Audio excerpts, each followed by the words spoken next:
Call by the Minister of Mineral Resources, Mosebenzi Zwane, on the work of the Inter-Ministerial Committee to consider the implications of why top banks closed the accounts of Gupta-owned Oakbay Investments. Zwane says Cabinet has recommended that President Jacob Zuma should establish a judicial inquiry to investigate the nature of the allegations against Oakbay Investments.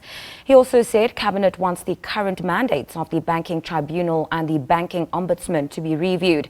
Presidential spokesperson Dr Bongani Ngqulunga says the minister released the statement not on behalf of government, but in an exclusive interview with the SABC, the minister insisted that the position was taken by Cabinet and the President is yet to decide.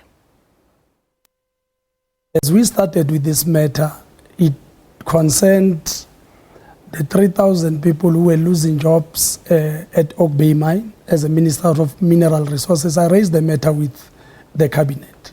We took a decision that an Inter-Ministerial Committee should be established to deal with this matter and ensure that whatever wrongs that are there are corrected. We have since gone our full mile as a committee.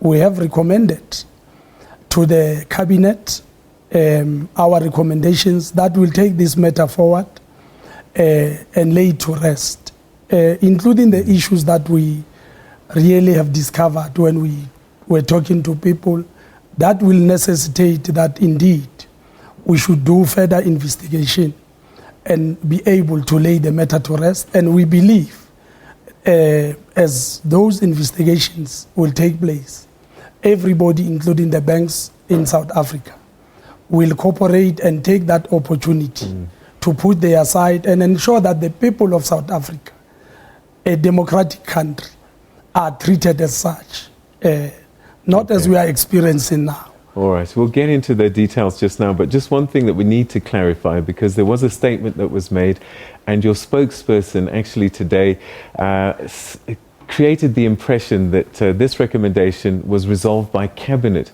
Was it resolved by Cabinet or was it resolved by your committee to have this judicial inquiry? Well, let me say first and foremost, I have a problem on the reaction about this judicial inquiry. People must be happy that people are going to come forward and put their side of the story so that we lay this matter to rest, so that we don't keep on pointing fingers at each other. The truth must be known by the people of South Africa. But having said that, the IMC, which is the Inter-Ministerial Committee, has only the right to recommend.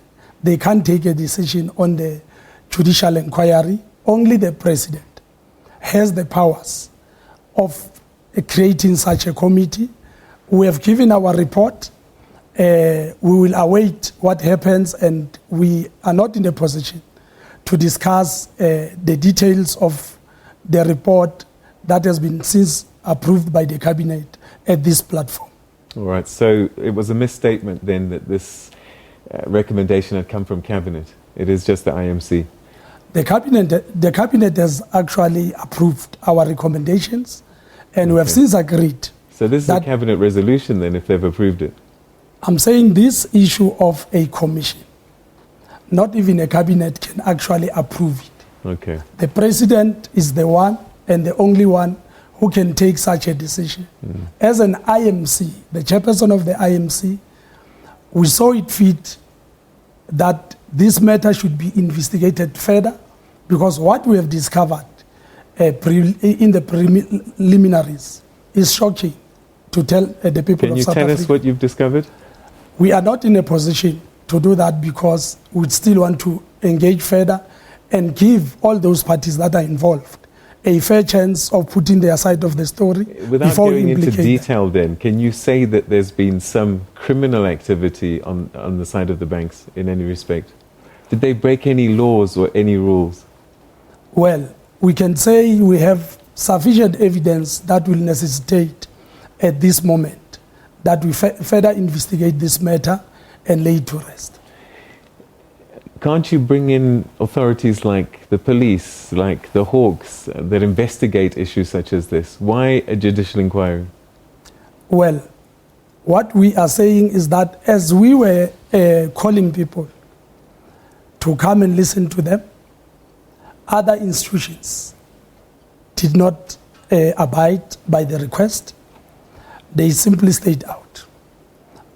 In our view, it is only the Judicial Enquiry that will be able to summon people to come and put their side of the story, because we can't, in this democratic state, have people, when we have an elected government sitting, having a committee that has been approved by cabinet, just to refuse and come into the committee and giving their side of the story. You spoke to the banks though, didn't you? What did they tell you as you inquired about their actions?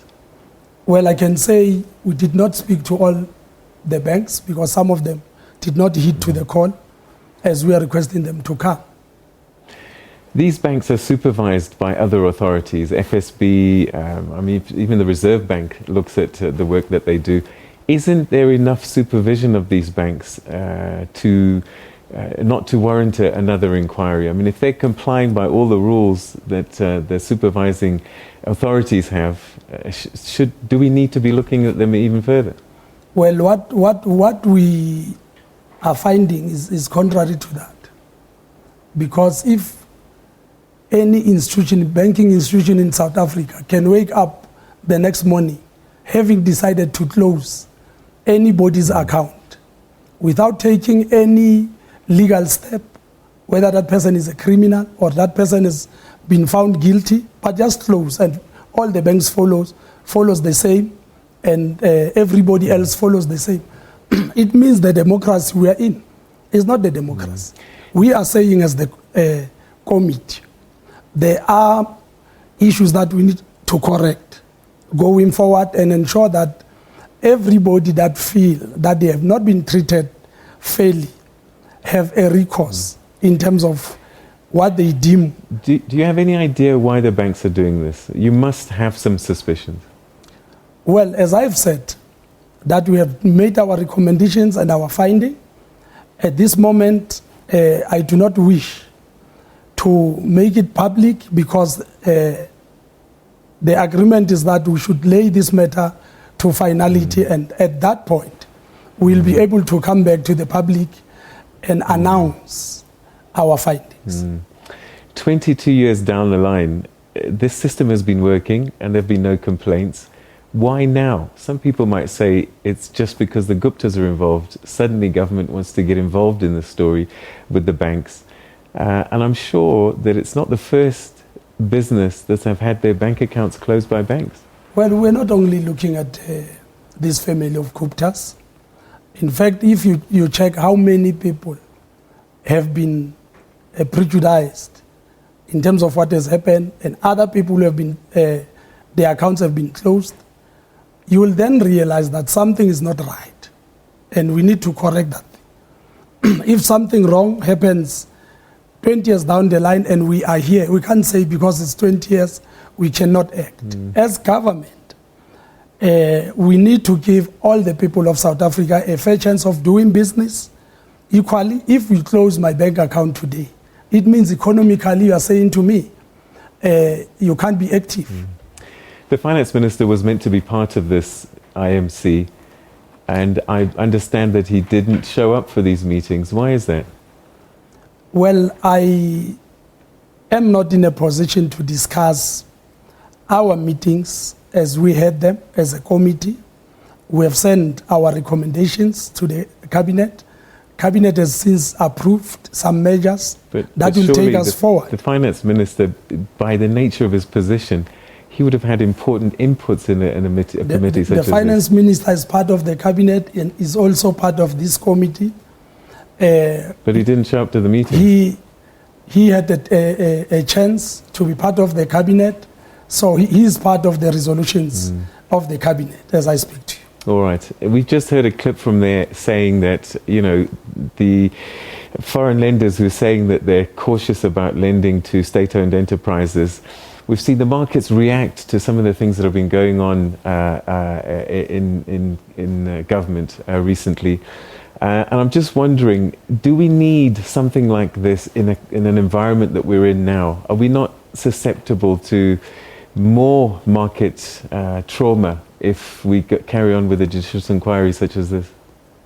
Well, we always preach issues like we have to fight corruption where it exists.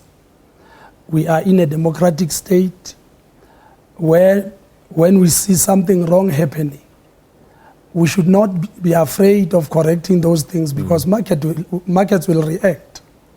In fact, markets should understand that we are living in a democratic state where all the people must be treated equally. Will a state bank solve all these problems? That has been a decision of government a long time ago. As we went on, we saw it fit to raise that issue, and it is one of the decisions I'm sure that will be implemented without looking back, because we think that is the correct decision. Debates and lectures on transforming